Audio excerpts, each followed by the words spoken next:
Good morning po sa ating lahat. Pakibati po yung katabi natin na Blessed Sunday to you.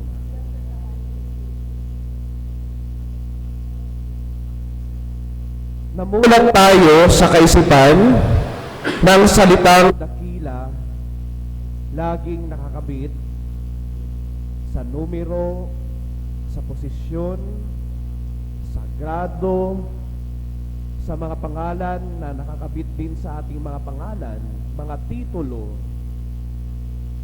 At ganyan din ako ng bata ako, sabi ko, ang dakila lamang ay sila yung mga nauuna.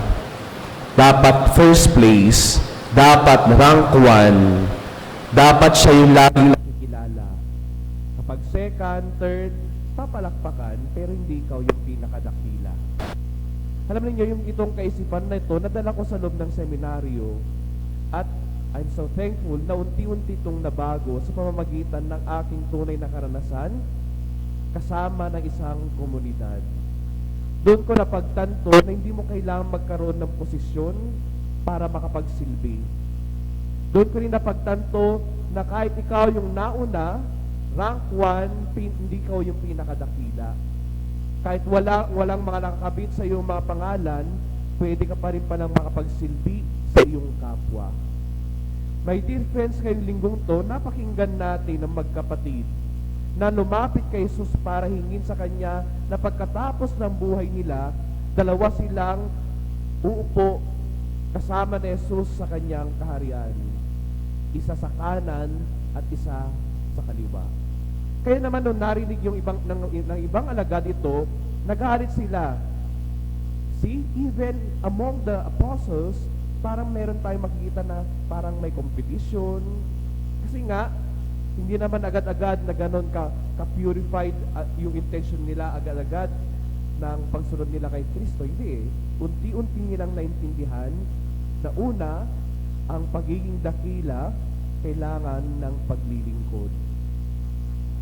Sinabi dito sa ating ebanghelyo, kung gusto niyong maging dakila, dapat marunong kayong maglingkod sa pamamagitan ng pagiging, sabi nito, servant. Servus. Servus kasi ibig sabihin pagsisilbi. So makita natin pala, no, na kahit wala kang posisyon, wala kang titulo, pwede kang maging dakila as long as you are willing to serve the people around you. Most of the time kasi ganun yung nakatas din sa isip natin, no? Ay, siya lang yung may posisyon, siya lang yung may kakayahan para makapagsilbi. Ay, siya lang yung may ministry, sila yung may kakayahan na magsilbi. No. But I believe in our own ways, meron din tayong kakayahan para makapagsilbi ng ating kapwa. Meron tayong kakayahan para may palaganap ang mabuting balita. That we do not need to wait na kailangan muna tayong magkaposisyon, magkaroon muna tayo ng authority para gawin itong mission natin sa ating buhay. My dear friends, in our own ways, in our own capacities, we have the capabilities to serve our brothers and sisters. Pero may isa pang hinihingi dito. Alam niyo sa seminaryo dati, kapag pagkatapos ng program, pagkatapos ng mga event, ang laging kino-comment namin sa isa't isa ito, kudos, salamat sa pagbibigay ng sarili. Kasi kapag binigay lang natin yung hinihingi mula sa atin, hindi yung pagsisilbi, duty yun. They deserve your duty. But when you go beyond that, at nagsimula ka ng magsakripisyo, nagsimula ka ng may mawala sa'yo, oras, resources, that's already sacrifice. Hindi ko alam kung napanood na ninyo sa TikTok, merong sa TikTok, may isang guro na yung sweldo niya kulang pa sa pangangailangan niya, pero alam niyo yung ginagawa niya, pinapakain niya lagi yung mga estudyante niya. Hindi naman niya tungkulin yun eh.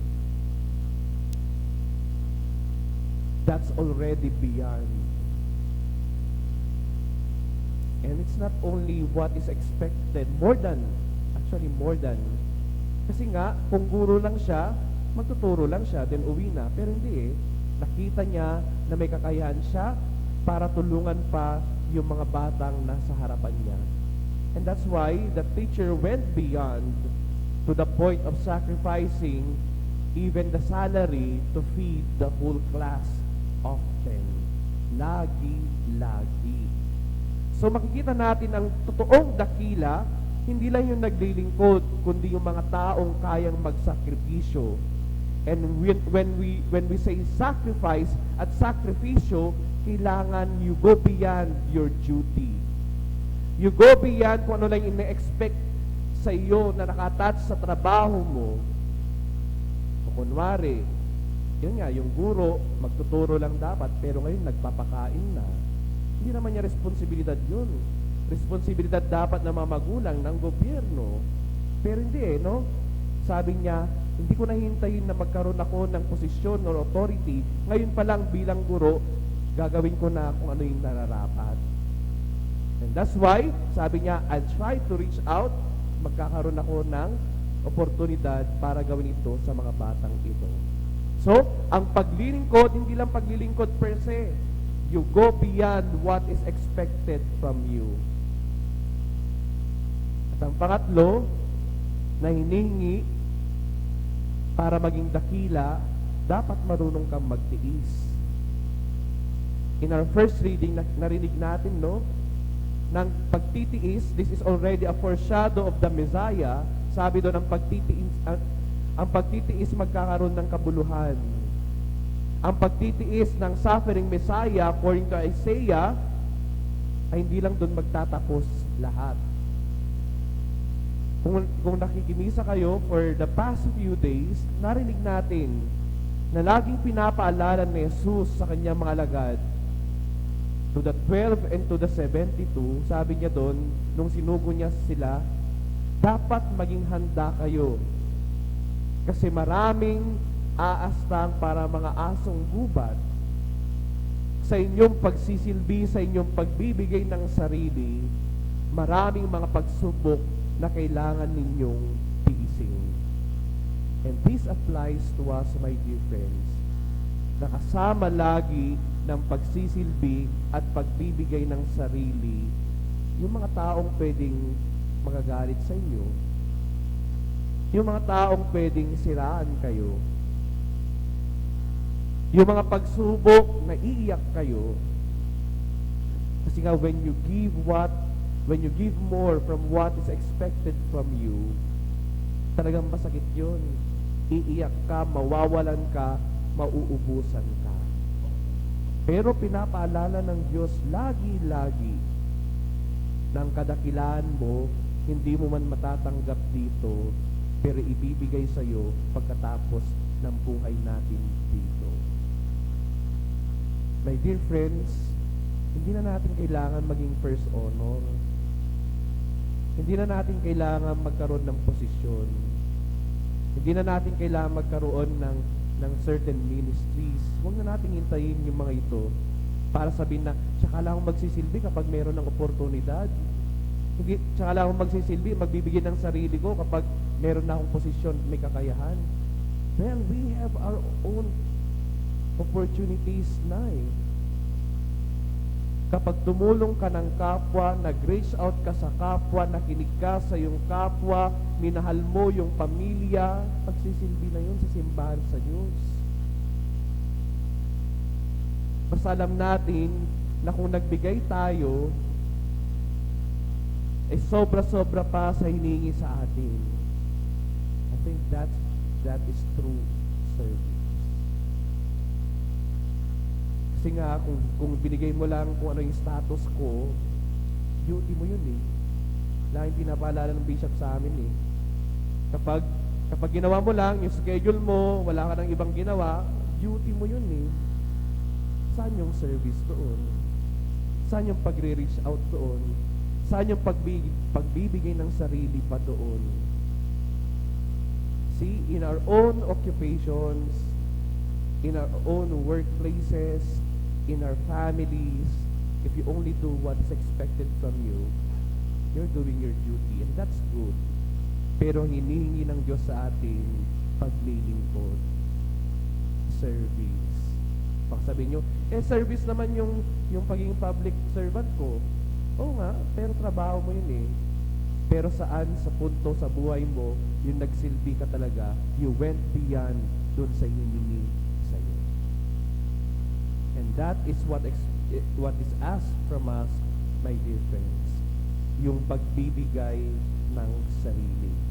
Alam ninyo, sa aking karanasan, kapag nagbigay ka ng sarili mo, pagod ka, ubos ka, pero iba yung pakiramdam. Nawalan ka, nagsakripisyo ka, pero ang gaan sa pakiramdam. Bakit? Kasi alam mong ibinigay mo ang lahat ng iyong kakayahan, ibinigay mo lahat ng maibibigay mo para makapagsilbi sa kapwa mo. And I think that is our consolation. That when we sleep, before we sleep at night, we felt like, oh, I've given more than. Sobra-sobra. And our formators would usually associate the word magis, to always give more. At yun yung ginawa ni Jesus. Hindi nila in-expect na siya mamamatay, magpapapako sa krus. That's service. Because he could have just snapped his fingers to fix everything, pero ginawa niya pa rin yung bagay na hindi inaasahan ng mundo. Ang serbisyong nagdala sa kanya kahit sa kamatayan. And I think this is an invitation for all of us, my dear friends. Pinapaalala ng Diyos sa atin na kung gusto mong maging dakila, magpakumbaba, maglingkod, magbigay pa ng sobra-sobra, and be prepared to be hated by the world when you do good and when you serve your brothers and sisters. Yun pala ang tunay na dakila. And kita natin yun, no? Binaliktad ni Jesus itong kanilang pag-iisip. Gaya ng mga saserdote, pariseo, eskriba, sa kanilang dakila, posisyon, magagarang damit, nakatayo sa mga luklukan, pero sinabi ni Jesus, baliktad, ang tunay na dakila, yung nandun sa baba, nagsisilbi, hindi naghihintay para pagsilbihan. So my dear friends, this is the invitation for all of us. Sana sa loob ng pamilya, sa tahanan, sa ating mga trabaho, in our workplaces, sana hindi lang natin ibigay kung ano yung nararapat. Sana ibigay po natin laging sobra-sobra. Amen.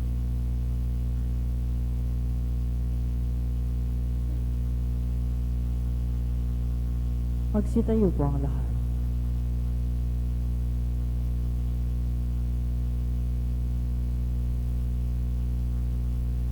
Ipahayag